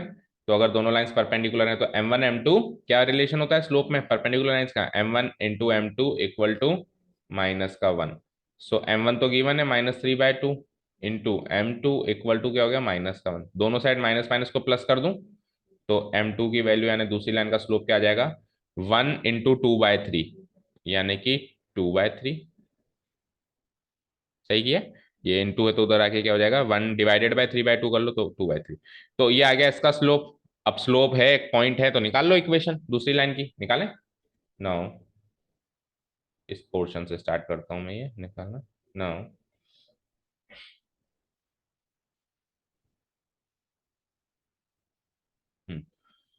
Now the equation of line L2, actually मुझे line L2 की equation ही तो चाहिए। Equation of line L2 है ना, पासिंग थ्रू, ये स्पेसिफाई कर दो कि एक पॉइंट से पास कर रही हो। पासिंग थ्रू कौन से पॉइंट से पास कर रही है? A point. Passing through the point A, और ए के कोऑर्डिनेट्स क्या है हमारे पास? 0,6 is given by, is given by. तो एक पॉइंट और एक स्लोप है, तो पॉइंट स्लोप फॉर्म क्या होती है इक्वेशन की, बोलो लाइन की equation? y minus Y one equal to slope, slope यानी m2 into X minus x1। Put कर दूं वैल्यूज? ओके, तो y माइनस वाई वन क्या है, मतलब y कोऑर्डिनेट क्या है? 6, m2 क्या निकाला आपने? 2/3, x माइन 2/3 इक्वल टू नहीं, मल्टीप्लाई x माइनस x1 क्या है? 0, x कोऑर्डिनेट 0 है, इम्प्लाइज। तो 3 को उधर ले जाओ तो ये हो जाता है 3y माइनस 3 6 जा 18, और इधर x माइनस 0 तो x ही है, तो 2x। तो सिंप्लीफाइड फॉर्म में चेंज करें तो सबको आरएचएस में ले जाओ, तो 2x minus 3y plus 18 equal to 0। Check करो, is the required equation of the line. इसी फॉर्म में है या किसी और फॉर्म में? इसी form, equation of line L2। ठीक है, समझ आया अच्छे से? अच्छा क्वेश्चन था ये, है ना, शॉर्ट एंड स्वीट। इस ये एग्जाम मेटल क्वेश्चन है ना, शॉर्ट एंड स्वीट जो होते हैं, बस थोड़ा सा दिमाग लगाने की जरूरत होती है ना। ठीक है, चले नेक्स्ट क्वेश्चन पे। टाइम है आज? आज नहीं जाना? अच्छा, तभी मैं कहूँ आज कैसे रिलैक्स होकर बैठिए। ओके, नेक्स्ट क्वेश्चन चलते हैं फिर। Let's make good use of that. क्यों आज क्यों नहीं जाना? संडे को तो आपका ऑफ होता नहीं है। अच्छा, आप नहीं छुट्टी करी? Okay fine. So question number अभी कौन सा किया हमने? 7th। So we will proceed towards question number 8 now. Okay, question number 8 read out करते हैं। Find the area of the triangle formed by these lines. अच्छा, तीन लाइन से मुझे कोऑर्डिनेट एक्सिस में गिवन y माइनस एक्स बराबर 0, x plus Y बराबर 0 और x माइनस के बराबर 0, ये तीन लाइंस हैं। अब तीन लाइंस एक एक 2D प्लेन पर, अभी 3D में घुसे नहीं, एक 2D प्लेन पर लाइन का मतलब ही होता है उसकी इक्वेशन। लाइन किससे पहचानी जाती है? अपनी इक्वेशन से पहचानी जाती है। तो तीन लाइन दे दी आपको, L1 L2 L3। अब ये लाइन L1 मान लो ऐसे, लाइन L2 ऐसे, लाइन L3 ऐसे, जो ट्राइंगल बनेगा कहीं ना कहीं इंटरसेक्शन तो होगा ना इनका। तो इंटरसेक्टिंग पॉइंट से जो ट्राइंगल बनेगा, उस ट्राइंगल का आपको एरिया निकालना है। क्वेश्चन समझ में आया? समझ में? तो अब क्या तरीके हो सकते हैं इसको पता करने के? देखो, हम ऐसे कर सकते हैं कि जब हमको लाइंस की इक्वेशन गिवन है, तो अभी अभी इंटरसेक्टिंग पॉइंट निकालना सीखा था अपन ने। तो जैसे मैं इस लाइन का और इस लाइन का इंटरसेक्टिंग पॉइंट निकाल लूं, तो ट्राइंगल का एक वर्टेक्स देगा मुझे। ये तीन वर्टेक्स होते हैं ट्राइंगल में, ABC। तो लेट से जैसे मैं, ये वाली लाइन है, ये वाली लाइन, और ये वाली लाइन है, ये वाली लाइन। तो इन दोनों को अगर मैं सॉल्व कर दूं आपस में, इंटरसेक्टिंग पॉइंट यूनिक सॉल्यूशन निकाल दूं, तो वो ये वाला पॉइंट मिल जाएगा मुझे, इनका इंटरसेक्टिंग पॉइंट। फिर इसका इससे सॉल्व कर दूं तो ये वाला पॉइंट मिल जाएगा। फिर इसका इससे सॉल्व कर दूं तो ये वाला पॉइंट मिल जाएगा। तो तीनों कोऑर्डिनेट्स मिल जाएंगे। फिर एरिया ऑफ ट्राइंगल का फॉर्मूला जो एक्सरसाइज नंबर 1 में सीखा था हमने, 1/2 into modulus x1 y1 minus find, इस तरीके से हम उसको सॉल्व कर देंगे। तो तरीका तो यही है, तरीका तो यही है। इस तरीके से मुझे कहीं भी ग्राफ बनाने की जरूरत भी नहीं पड़ रही। लेकिन अगर मैं ग्राफ बना दूं तो हो सकता है कुछ बातें और क्लियर हो जाएं, और थोड़े से जैसे पॉइंट ऑफ इंटरसेक्शन निकालने में थोड़ी सी और सहूलियत भी हो जाए, ऐसा भी हो सकता है। तो चलो, ये तो अंतिम तरीका है ही सही, इंटरसेक्टिंग पॉइंट निकालने वाला अंतिम तरीका है ही सही। लेकिन एक बार ग्राफ बना के इन लाइन को थोड़ा थोड़ा प्लॉट करना शुरू करते हैं, क्या पता कुछ और तरीका भी मिले। ये लेंदी तरीका है तो साफ साफ दिखाई दे रहा है ना। तीन बार आपको पॉइंट ऑफ इंटरसेक्शन निकालना है, इसका इससे, इसका इससे और इसका इससे। फिर तीन कोऑर्डिनेट्स आ जाएंगे, तीन वर्टिसेस के 6 कोऑर्डिनेट्स आ जाएंगे, फिर उस एरिया ऑफ ट्रायंगल वाले फॉर्मूला। तो तरीका ये जेन्युइन है लेकिन लेंदी है, तो देखते हैं अगर और कोई तरीका मिला तो ठीक है, नहीं तो ये तो है ही। ओके, चलो, तो अंदाजन इक्वेशन से बेटा, अब आप स्ट्रेट लाइन चैप्टर बिल्कुल एंड हो चुका है। तो इक्वेशन देखकर आपको लाइन एग्जैक्ट नहीं तो अंदाजन तो ड्रॉ करनी आनी ही चाहिए एक 2D प्लेन पर। ठीक है, तो कोशिश करते हैं। चलो, तो उसके लिए मैं बना देता हूं पहले तो कोऑर्डिनेट एक्सिस। अब आप सोच के बताएंगे कि ये लाइन अंदाजन कहाँ से गुजर रही होगी। इतने सारे इक्वेशन हो गए अब तो, इतनी सारी फॉर्म्स भी बताया आपको लाइन की। चलो, पहली इक्वेशन देखो लाइन की। लेट अस से ये है लाइन L1, ये है लाइन L2, ये है लाइन L1, ये है लाइन L2, ये है लाइन L3। ठीक है, तो टेल मी, लाइन L1 है y minus X equal to 0। तो इस लाइन की इक्वेशन कैसी होगी, सोच के बताओ, कहाँ से गुजर रही होगी? ओरिजिन से कितनी दूर होगी, किस साइड लटक रही होगी, कैसे होगी, अंदाजन बताओ थोड़ा सा। ओरिजिन से गुजर रही होगी सबसे पहले, क्यों वो भी बताओ। क्योंकि कांस्टेंट टर्म ही नहीं है, किसी भी लाइन की इक्वेशन में कांस्टेंट टर्म जीरो है, तो फिर वो कहां से पास थ्रू होती है, ओरिजिन से। अब ओरिजिन से तो लाखों करोड़ों अरबों लाइंस पास होती हैं, ऐसी ऐसी ऐसी ऐसी ऐसी ऐसी ऐसी पास कराए जाओ। ये कौन सी वाली होगी। लाइन कभी भी एक क्वाड्रेंट में तो नहीं रहती, लाइन कम से कम मिनिमम दो क्वाड्रेंट में तो जाती है, जाने में वो तीन में भी जा सकती है, लेकिन मिनिमम दो क्वाड्रेंट में तो लाइन जाती ही जाती है। कोई सी भी लाइन इमेजिन करो एक क्वाड्रेंट तक सीमित कैसे रह सकती है, लाइन सेगमेंट जरूर रह सकती है, लाइन तो इनफाइनेटली चलती है। हाँ, तो देखो इस y minus X equal to zero को थोड़ा सा ध्यान से देखो बेटा। तो ये क्या है, y equal to X, minus X को इधर ले जाए, तो आप ऐसे भी देख सकते हो, जो एक्स कोऑर्डिनेट वही वाई कोऑर्डिनेट, यानी कि ये लाइन कहां से पास होगी, 1,1, 2,2, 3,3, 4,4, 5,5, नेगेटिव आ जाओ, -1,-1, -2, -2, क्योंकि जो एक्स कोऑर्डिनेट है वही वाई कोऑर्डिनेट है। तो ऐसी लाइन पहले भी हमने एक इक्वेशन में सॉल्व करी थी, कैसी होती है, जैसे ये 1,1 है, ये 2,2 है, ये 3,3 है, इससे 45 डिग्री की एंगल बनाने वाली लाइन होती है। हमने फंक्शंस, रिलेशंस एंड फंक्शंस में भी शायद सीखा है, मुझे याद आ रहा है, इस फंक्शन को कहते हैं आइडेंटिटी फंक्शन, याद है। जैसा एक्स है वैसा ही वाई है, जैसा एक्स है वैसा ही वाई है, जो एक्स अगर मैं वन दूं तो वाई भी वन, एक्स अगर मैं टू दूं तो वाई भी टू, एक्स अगर थ्री है, तो इस फंक्शन को क्या कहते हैं, आइडेंटिटी फंक्शन। और इसकी इक्वेशन जो बनती है, जो वो कैसी बनती है, इसका ग्राफ जो बनता है कैसा बनता है, 45 डिग्री का एंगल बनाता बनता है। चलो इतना भी नहीं लगा आपको तरीका, मतलब अंदाजा नहीं लगा, तो आप इसको उसमें कन्वर्ट करो स्लोप इंटरसेप्ट फॉर्म में, तो Y equal to X plus zero, और y equal to M X plus C से जब मैं कंपेयर करूंगा तो चलो y इंटरसेप्ट तो जीरो आ गया, ओरिजिन से गुजर रही है, स्लोप क्या आया वन, तो tan theta one, tan theta one यानी थीटा 45 डिग्री, यानी इससे 45 डिग्री का एंगल बनाएगी। तो दो तीन तरीके हैं, आपको कुल मिला के अब उस पोजीशन पे आप हो कि आपको इक्वेशन देखकर आपको लाइन ड्रॉ करनी आनी ही चाहिए। ठीक है, एक लाइन ये ड्रॉ हो गई, लाइन L1। चलो अब दूसरी लाइन की बात करते हैं, X plus Y equal to zero. तो अब इसको कन्वर्ट करो जरा, देखो y equal to minus X plus C, minus X plus zero, निकलेगी ये भी ओरिजिन से, देखो निकलेगी ये भी ओरिजिन से, है ना। लेकिन अब की बार स्लोप -1 है, अब की बार स्लोप क्या है, -1 है। तो -1 यानी कि इधर की साइड से 45 डिग्री, यानी कि सेकंड क्वाड्रेंट में आके 45 डिग्री बनेगी, यानी कि इसी की उल्टी, ऐसे क्रॉस है तो ये ऐसे क्रॉस बनेगी, ठीक है, निकलेगी ये भी ओरिजिन से ही, ये क्वेश्चन ऐसे होगा। समझ आया, ठीक है। ये दो लाइंस तो बन गई बेटा, मतलब ये 40 -1 क्या होगा, मतलब ये 135 डिग्री बनेगा, और टेन 135 डिग्री -1 ही तो होता है, ठीक है ना। ओके फाइन, तो ये हो गई दूसरी लाइन की इक्वेशन। इसको मैंने कैसे कन्वर्ट किया, y equal to minus X रख के कन्वर्ट किया, ठीक है। अब तीसरी क्या है, x minus K equal to zero, इसको भी कन्वर्ट करो जरा, तो x equal to K type की इक्वेशन है, अरे हॉरिजॉन्टल लाइन नहीं, vertical line, vertical line, x equal to constant, y axis से पैरेलल होगी ना बेटा, x इक्वल टू समथिंग, अभी एक क्वेश्चन भी किया है पहले, इससे पहले अपन x equal to C, vertical line बनी थी, वर्टिकल जो कोऑर्डिनेट मिसिंग होता है उसके पैरेलल, तो y कोऑर्डिनेट, y वाली टर्म मिसिंग है इस इक्वेशन में, तो उसके पैरेलल बनेगी, तो x इक्वल टू के एक वर्टिकल लाइन बनेगी, बिल्कुल y एक्सिस के एग्जैक्टली पैरेलल बनेगी। अब k की वैल्यू मुझे पता नहीं है, k की वैल्यू 1 हो 2 हो उस हिसाब से इधर बनानी है, k की वैल्यू नेगेटिव भी हो सकती है तो इधर भी बन सकती है ना। तो मैं एक काम करता हूँ, एक हाल फिलहाल के लिए इधर ही मान के इसको चलता हूँ। तो ये वाली लाइन कैसे बनेगी, ये वाली लाइन लगभग ऐसे बनेगी, जो पैरेलल होगी, ये लाइन बनेगी लगभग ऐसे, इसके पैरेलल बिल्कुल सीधी बनेगी, है ना। ये थोड़ी सी टेढ़ी दिखाई दे रही है बट एग्जैक्टली ये सीधी है। ये बन गई मेरी लाइन L3। चलो लाइन L1 कौन सी थी, ये थी, लाइन L2 कौन सी थी, ये थी, एंड लाइन L3 कौन सी है, ये है। तीनों की इक्वेशन मुझे पता है।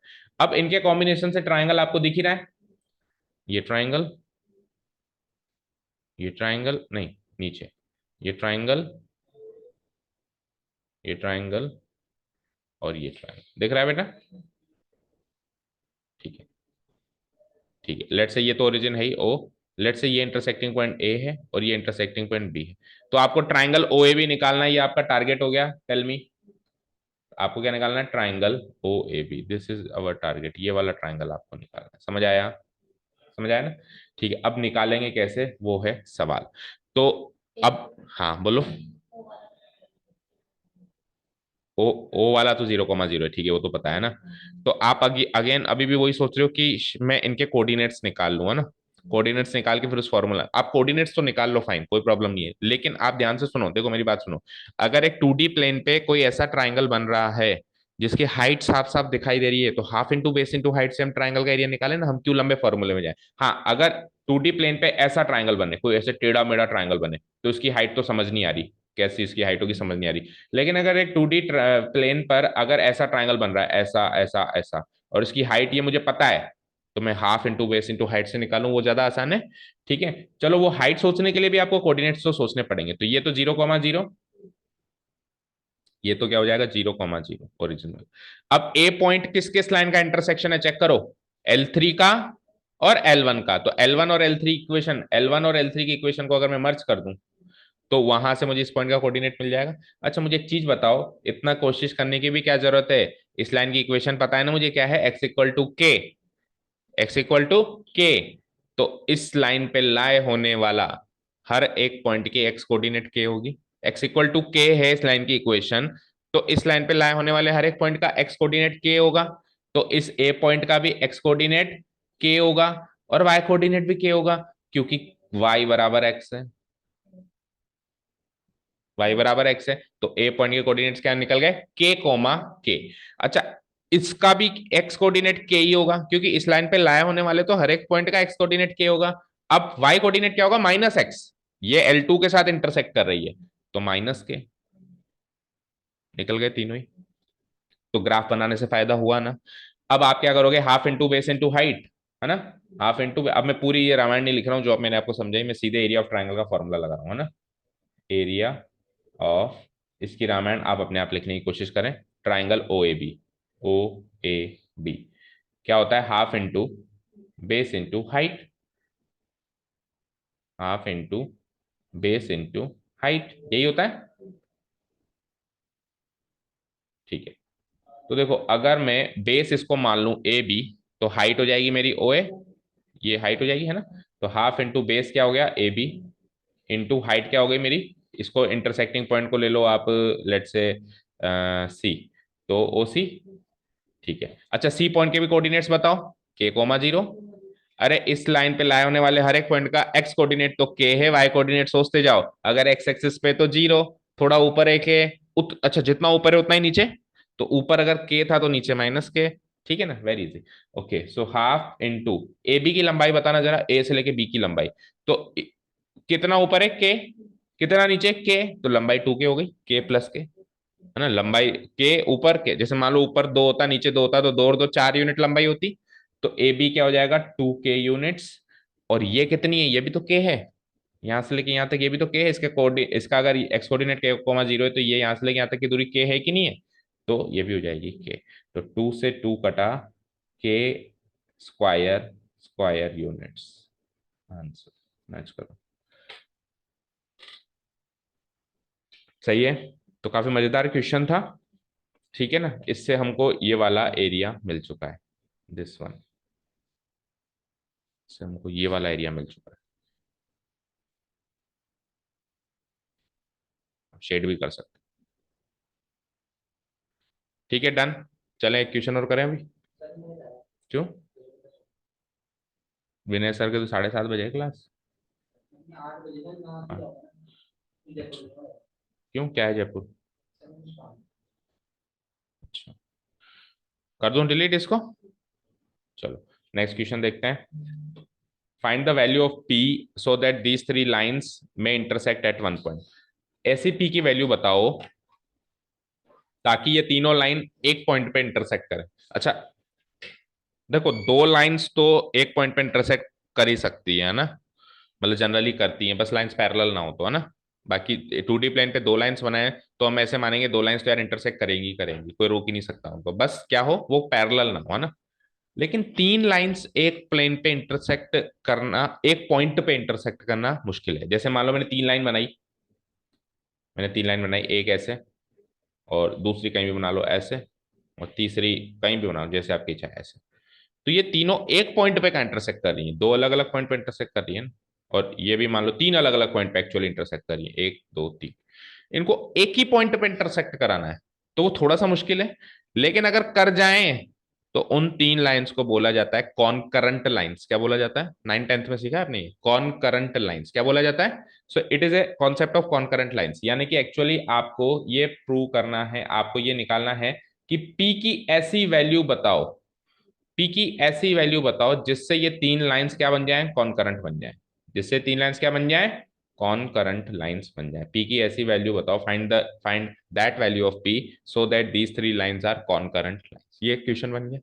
ठीक है, अब मैं एक काम करूंगा, तीनों लाइंस एक ही पॉइंट पर इंटरसेक्ट कर रही है, तो तीनों लाइन का अगर आपस में यूनिक सॉल्यूशन निकालूं, इसका इससे, इसका इससे या इसका इससे, तो वो यूनिक सोल्यूशन एक ही निकलना चाहिए। मतलब यहाँ से जो एक्स वाई कोऑर्डिनेट निकला वो सेम यहाँ से निकलना चाहिए, क्योंकि एक ही पॉइंट पर इंटरसेक्ट कर रही है। तो मैं क्या करूंगा, तीन बार या दो बार एटलीस्ट क्या करूंगा, ये यूनिक सॉल्यूशन निकालने का प्रोसेस करूंगा। तो मैं इजी इक्वेशंस पकड़ता हूँ। देखो पी तो केवल इसमें है ना, इसमें कहीं पी है क्या? इसमें और इसमें। तो इन दोनों का तो इंटरसेक्टिंग पॉइंट यूं ही निकाल लोगे आप चुटकियों में। सब्स्टिट्यूशन एलिमिनेशन, क्लास 10th का क्वेश्चन हो गया। यहां से जो भी एक्स कोमा वाई निकला यूनिक सॉल्यूशन, उसको उधर पुटअप कर देंगे, क्योंकि ये पॉइंट उस पर भी तो लाया कर रहा है, तो उसकी इक्वेशन को भी तो सेटिस्फाई करेगा, वहां से पी निकल के आ जाएगा। प्रॉब्लम तो पता है कब होती? जब पी जो होता है ना, एक से ज्यादा लाइंस में इन्वॉल्व होता है, इसमें भी होता है, इसमें भी कहीं पी एक्स होता है, या इसमें भी कहीं पी वाई होता। तो प्रॉब्लम ये होती कि फिर आप किसी भी दो से डायरेक्ट एक्स कोमा वाई नहीं निकाल पाते, आपका एक्स कोमा वाई उधर से भी पी की फॉर्म में निकलता, फिर पी की फॉर्म वाला एक्स कोमा वाई उधर पुटअप करना पड़ता है ना, वो ज्यादा प्रॉब्लम होती। लेकिन इसमें कंफर्ट जोन में इसलिए क्योंकि दो इक्वेशंस तो ऐसी हैं which are independent of P, इनमें पी है ही नहीं। तो इसका ग्राफ बनाने की भी क्या जरूरत है ना, आपको तो कुल मिला के तीन लाइन एक ही पॉइंट पे पास करानी है, ये आपका टारगेट है ना। तो मैं पहले लाइन L1, लेट से ये है लाइन L1, ये है लाइन L2, और ये है लाइन L3। तो L1 एंड L3 को सॉल्व करना है आपको। ये है लाइन L1, आपको किसको सॉल्व करना है पहले? L1 एंड L3 को, और L2 को फिर बाद में देखेंगे। ओके करें। देखो लाइन L1 एंड L3 को सॉल्व करते हैं, तो मैं लाइन L1 एंड L3 की इक्वेशन एक बार साथ में रखता हूं। लाइन L1 की इक्वेशन क्या है? 3x प्लस वाई, -2 को उधर भेज दूं तो equal to 2। And line L3 की इक्वेशन क्या है? और सब्स्टिट्यूशन एलिमिनेशन खूब किया है आपने 10th में। 2x minus Y equal to -3 को उधर भेज दूं तो +3। ये लो दोनों इक्वेशंस को ऐड कर लो, let's say equation 1, let's say this is my equation 1, this is my equation 2। So इन दोनों को ऐड कर दूं मैं, इक्वेशन 1 प्लस इक्वेशन 2 कर दूं, we will get plus Y से माइनस वाई खत्म, तो 3x प्लस 2x, ये तो खत्म है ना, ये तो इससे क्या हो गया, -5 से प्लस वाई खत्म, 3x plus 2x is 5x, 2 plus 3 is 5। So x की वैल्यू क्या आ गई? 1, 5/5 यानी कि 1। अब x की ये वैल्यू मैं कहीं पर भी इक्वेशन 1 में पुटअप कर दूं, इक्वेशन 1 में पुटअप करते हैं। तो 3x था, तो 3 into 1 plus Y equal to 2। So ये हो जाएगा 3 plus Y, 3 plus Y equal to 2। तो ये क्या हो जाएगा? Y equal to 2 -3 equal to -1। तो इन दोनों का पॉइंट ऑफ इंटरसेक्शन आ चुका है, किन दोनों का? लाइन L1 और L3 का पॉइंट ऑफ इंटरसेक्शन आ चुका है। मैं लिख देता हूं, so point of intersection, intersection of line L1 and L3, L1 and L3 is is what? 1, -1, 1, -1। उसको एक नाम भी देना पड़ेगा, हल्का सा एक रफ डायग्राम बना ही लो। ये लाइन L1 L2 L3, तीन लाइन ऐसे बना लो, एक पॉइंट पे इंटरसेक्ट कर रही है ना। ये लाइन L1, ये L2 और ये L3, इस तरीके का ही बना लो बस, ताकि एक पॉइंट को नाम दे दें। और मान लो ये P पॉइंट पे इंटरसेक्ट करती है, तो इधर इसका नाम दे दूंगा मैं P। तो point of intersection of line L1 and L3 क्या गया? 1, तो मैं इसके कोऑर्डिनेट्स आ ही चुके हैं, लिख देता हूं मैं 1, -1। अब ये 1, -1 L3 पे भी तो लाया कर रहा है, क्योंकि लाइंस कॉनकरेंट है, तो उसकी इक्वेशन को भी सेटिस्फाई करेगा। तो मैं लिखता हूं now, now point P, since now it is given that, it is given that the three lines are concurrent, the three lines, line L1 comma L2 and L3 are concur. देखो बच्चे ध्यान से, इसने कहीं भी क्वेश्चन में ऐसे नहीं लिखा कि ये कॉन्करेंट है, उसने क्या कहा है कि एक पॉइंट पे इंटरसेक्ट कर रही है। अब ये बता, ऐसे धोखा करता है, क्वेश्चन में तो दे देता है कि एक पॉइंट पे इंटरसेक्ट कर रही है, और एग्जाम में क्या कह देता है कि लाइंस कॉन्करेंट है, और कह देता है बात तो एक ही है ना। तो जानबूझ के आप अपने सॉल्यूशन में भी यही बात लिखो कि तीन लाइंस कॉन्करेंट है, जब भी आप रिवाइज करो तो आप कनेक्ट कर पाओ कि अच्छा कॉन्करेंट होने का मतलब होता है तीन लाइंस का एक पॉइंट पे इंटरसेक्ट करना, क्वेश्चन से ही कनेक्ट हो जाएगा ना। It is given that the three lines L1, L2 and L3 are concurrent. So point P also lies on line L3. Point P also lies on line L3। भाई L1 L2 पे तो है क्योंकि intersecting point निकाल लिया है मैंने, लेकिन वो L2 सॉरी, गलत किया है क्या, L2 की इक्वेशन चाहिए ना आपको, अभी आपने L1 एंड L3 सॉल्व किया है, तो line L2 also lies on line L2। ठीक है ना। तो इट मस्ट सेटिस्फाई, एक लाइन और लिख देना, it must satisfy the equation of line L2। तो हम अब पुट अप कर रहे हैं, now putting putting x comma Y, क्या है पॉइंट P के coordinates 1 comma -1, in in equation of line L2। L2 की इक्वेशन में हम पुट करने जा रहे हैं इनको, वी गेट, तो अभी तक L2 की इक्वेशन एक बार भी यूज नहीं हुई, बताओ इक्वेशन ऑफ लाइन L2 क्या है, मैं लिख देता हूं एक बार, px plus 2y minus 3 equal to 0। तो इसमें x और y की जगह 1 और -1 पुट अप करो, तो p इंटू एक्स की जगह 1 प्लस 2 इंटू वाई की जगह -1 -3 इक्वल टू 0। पी बन जा P 2 into -1 -2 -3 equal to 0। P -5 equal to 0 implies P equal to +5। Answer चलो, समझ आया, बड़े सरल सा क्वेश्चन था ये तो। तीन लाइंस कॉन्करेंट है, आप दो लाइंस को सॉल्व कर लो पहले, वहां से इंटरसेक्टिंग पॉइंट निकाल लो और उसको तीसरी लाइन में पुटअप कर दो, क्योंकि वो पॉइंट तीसरी लाइन पे भी लाया करता है तो उसकी इक्वेशन को भी सेटिस्फाई करेगा। वहां से आपको पी के सी ए बी ऐसी कोई भी मिसिंग वैल्यू पता चल जाएगी। चलें एक क्वेश्चन और करते हैं, 10 तक करते हैं फिर कोटा पूरा करते हैं। Let's make good use of आपकी छुट्टी, और फिर मैंने 12th वालों की भी अभी छुट्टी कर दी, तो थोड़ा सा उसका यूज करते हैं। छुट्टी क्या करती, शाम को बुलाऊंगा उनको, छोड़ूंगा थोड़ा, छुट्टी तो अभी है ही नहीं, टिल बोर्ड एग्जाम्स किसी की भी कोई छुट्टी नहीं। ओके कर दूं delete. Question number 10 exactly copy है क्वेश्चन नंबर 9 की, बस थोड़े से भयानक फॉर्म में दे रखा है। क्या कह रहा है, if three lines whose equation are this this, देखो अब उसने असली बात कह दी, पहले ही कहते था कॉन्करेंट। सेम क्वेश्चन है ना, तीन लाइंस उसने पहले न्यूमेरिक फॉर्म में दी, अभी इसने स्लोप इंटरसेप्ट फॉर्म में दी है, और तीनों के स्लोप और इंटरसेप्ट दे रखे हैं, M1 C1 M2 C2 दूसरी लाइन का स्लोप और y इंटरसेप्ट, और तीसरी लाइन का। अब ये तीनों लाइन कॉन्करेंट है पहले की तरह जैसे अभी किया था, तो आपको प्रूव करना है कि ये रिलेशन वो सेटिस्फाई करेंगे। तो वो सेम टू सेम हम क्या करेंगे, दो लाइन का इंटरसेक्टिंग पॉइंट निकालेंगे जैसे अभी निकाला, और उसको तीसरी लाइन में put, same to same logic है। बस पिछले क्वेश्चन में न्यूमेरिक फॉर्म में था, थोड़ा कंफर्ट जोन में थे, और इस बार M1 C1 M2 C2 M3 C3 इन छह चीजों से अपने को निपटना पड़ेगा, और ऐसी ऐसी एक रिलेशन स्थापित करके देनी पड़ेगी कि इक्वल टू 0 ये स्थापित करना, ये मतलब एक प्रूव करना, एक तरीके से समझ आया। ठीक है, तो हो सकता है कि हल्का सा लेंदी हो, तो इसको शीट पे करते हैं। तो मैं काम करता हूँ, लाइन L1 और L2 और L3 तीनों की इक्वेशन लिख लेता हूँ पहले तो, है ना। और लॉजिक वही कि तीनों क्या होंगे उस पर सेटिस्फाई होंगे, मतलब तीन लाइन से अगेन मेरे पास है ना। लेट्स से ये line L1, let's say this is my line L2 and this is my line L3। ये तीनों एक कॉमन पॉइंट से पास हो रहे हैं, उस पॉइंट का कोऑर्डिनेट, उस पॉइंट को नाम रख देते हैं अपन P। ठीक है ना, L1 L2 L3। चलो तो मैं अलग अलग इनकी इक्वेशंस गिवन हूं, here the equations of three lines are given as equations of three concurrent lines, three concurrent lines. ठीक है ना, इंटरसेक्टिंग एट पॉइंट पी, ऐसे भी लिख दो, intersecting at point P. Concurrent है तो एक पॉइंट पे इंटरसेक्ट करेंगे, कॉमन पॉइंट में, point P, are given as. Equations कैसे हैं लिख देते हैं अपन। तो line L1, line L2 and line L3। एक एक करके इक्वेशन बताओ।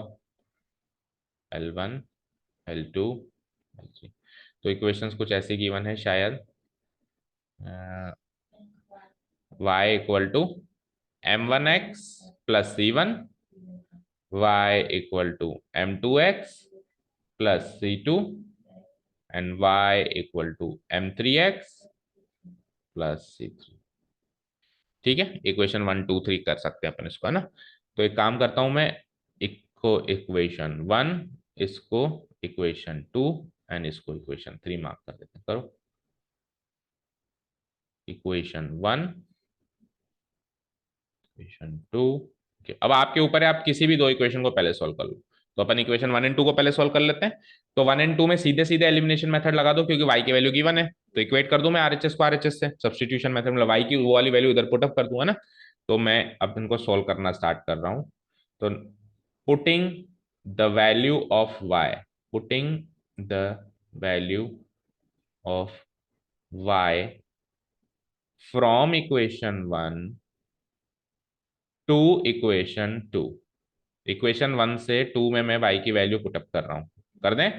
वी गेट, तो इक्वेशन 1 से y की वैल्यू क्या है, m1x प्लस c1। और इक्वेशन 2 में पुटअप कर रहे हैं ना अपन, तो एक्चुअली अपन ये कर रहे हैं, इसको उठा के यहां रख रहे हैं, y की जगह रख रहे हैं। तो ये पूरी x में चली जाएगी और x की वैल्यू आ जाएगी, राइट। तो equal to m2x plus C2, fine. तो यहां से एक्स एक्स को एक साथ लेके आओ, ताकि उसकी एक्स की वैल्यू निकल सके, और बाकी कांस्टेंट हमको एक साथ ले जाओ। तो m1x minus m2x equal to C2 minus C1। समझ आया क्या? क्या किया, एक्स एक्स वाले टर्म्स एक साथ रखे और कांस्टेंट कांस्टेंट एक साथ रखे, राइट। समझ आया? तो एक्स अगर मैं यहां से कॉमन ले लूं, तो ये हो जाता है m1 minus m2, x into m1 minus m2 equal to C2 minus C1। तो एक्स की वैल्यू हो जाती है C2 minus C1 divided by C2 minus C1 divided by M1 minus M2, fine. अब ये x की वैल्यू आ गई, इसको आप इक्वे, अब ये 1 और 2 को ही सॉल्व कर रहे हो, अभी 3 को देखना भी मत है ना।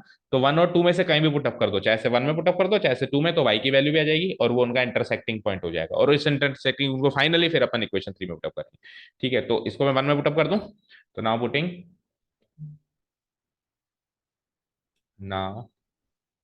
पुटिंग x इक्वल टू जो भी वैल्यू है C2 minus C1 divided by M1 minus M2 in equation 1।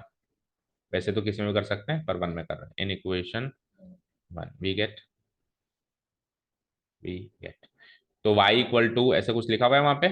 तो y इक्वल टू क्या है, m1x, और x की जगह ये रखना है C2 minus C1 divided by M1 minus M2। ये तो हो गया x की जगह प्लस C1। तो यहां से y की वैल्यू आ जाएगी m और c की फॉर्म में, है ना। M1 C1 C1 C2, मतलब 4 लोगों की फॉर्म में आ जाएगी। तो उसको मल्टीप्लाई कराना पड़ेगा, नो अदर ऑप्शन। तो मैं देखो मल्टीप्लाई कराता हूं, तो ये क्या हो जाएगा, M1 मतलब एलसीएम ले रहा हूं मैं, नहीं, M1 C2 मल्टीप्लाई कराना पड़ेगा ना। तो M1 C2 minus M1 C1, और जब मैं एलसीएम लूंगा तो ये चीज इससे मल्टीप्लाई हो जाएगी, M1 C1 minus M2 C1, और डिवाइडेड बाय होल एलसीएम क्या आ गया, M1 माइनस M2। कुछ कटा क्या, ये कट गया ना बीच की टर्म्स, M1 माइनस का M1 C1 प्लस ये M1 को, भाई ये तो पूरी एक टर्म है ना, तो इसको इससे मल्टीप्लाई करा दिया, ये दो टर्म्स बन गई, और जब एलसीएम लूंगा तो ये इससे मल्टीप्लाई हो जाएगा। ठीक है, और ये पूरे के नीचे आ जाएगा, ये एलसीएम ले लिया है ना। ठीक है, तो अब ये दो टर्म्स कट गई, सेम सेम शक्ल की। तो ये कैसा बन गया फिर, इसमें क्या कॉमन आ सकता है, कुछ भी कॉमन नहीं आएगा। कुछ कॉमन आ रहा है क्या, M1 C2 minus M2 C1 है, तो कुछ भी कॉमन नहीं आ रहा। ऐसे कैसे लिख दो, M1 C2 minus M2 C1 divided by M1 minus M2। तो ये मेरा इंटरसेक्टिंग पॉइंट बन चुका है, जिसका y कोऑर्डिनेट ये है।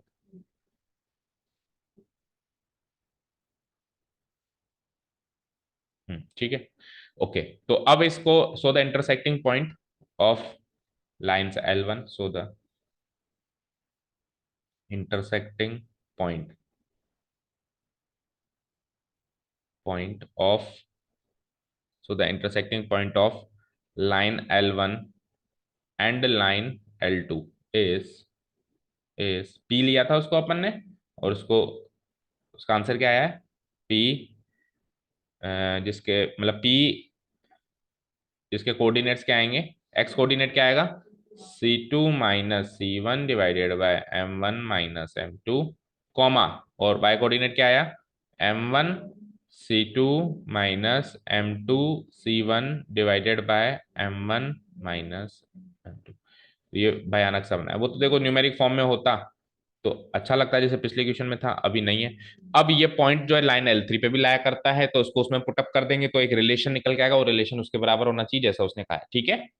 Now, now point P also lies on line L3, point P also lies on line L3 ना, लाइन L3 पे भी लाया करता है। रीजन लिख देना चाहे से, because the three lines are, lines L1, L2 and L3 are concurrent, L1, L2 and L3 are concurrent। concurrent है तो वो पॉइंट, जो पॉइंट ऑफ इंटरसेक्शन है, ये तीनों लाइन एक कॉमन पॉइंट से गुजर रही है, तो point of intersection line L3 पे भी लाया करेगा।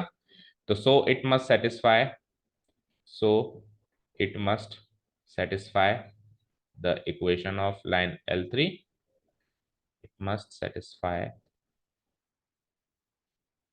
the equation of line L3, है ना। तो पुट कर दूं मैं लाइन L3 की इक्वेशन में। So putting putting the coordinates of point P, coordinates of point P in the, in equation of line L3, in equation of line L3। ठीक है। इक्वेशन 3 थी वो, इक्वेशन ऑफ लाइन L3 को equation 3 mark किया। Sorry. तो equation 3 में मैं इसको पुटअप कर रहा हूं, राइट। We get okay. तो इक्वेशन ऑफ लाइन L3 क्या थी, एक बार देखते हैं।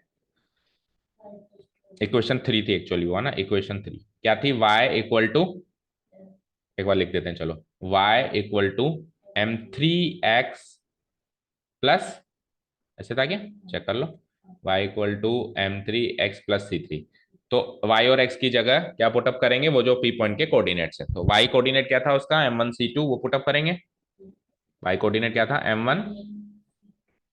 M1 C2 minus M2 C1, M1 C2, बोलो क्या है?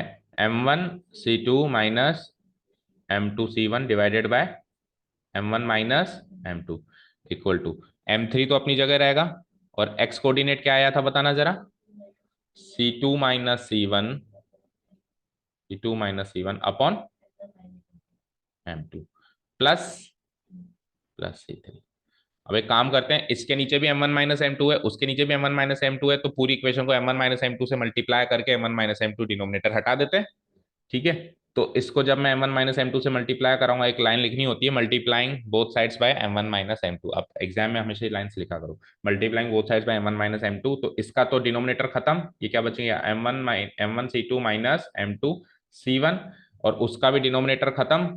तो उसको मल्टीप्लाई भी कराओ, देखो इधर देखो, ये इसका डिनोमिनेटर खत्म है, ये इसका डिनोमिनेटर, लेकिन ये मल्टीप्लाई तो होगा।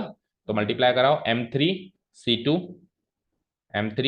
C2 minus M3 C1, right. और जब C3 को इससे मल्टीप्लाई कराएंगे, पूरी इक्वेशन को मल्टीप्लाई कराना मतलब इसको भी कराना, इसको भी कराना, और इसको भी कराना। तो इसको भी इससे मल्टीप्लाई कराएंगे तो क्या आ जाएगा? C3 M1, या फिर M वाली टर्म्स पहले लिखना चाह रहे हो तो M1 C3। क्या कट गया था बेटा? हमने क्या किया, पूरी इक्वेशन को इससे मल्टीप्लाई किया M1, या तो फिर आप एलसीएम लो, पहले पहले एलसीएम लो फिर काटो। आ गया ना अभी समझ में? ठीक है। तो M1 C3 minus M2 C3। ठीक है, डन।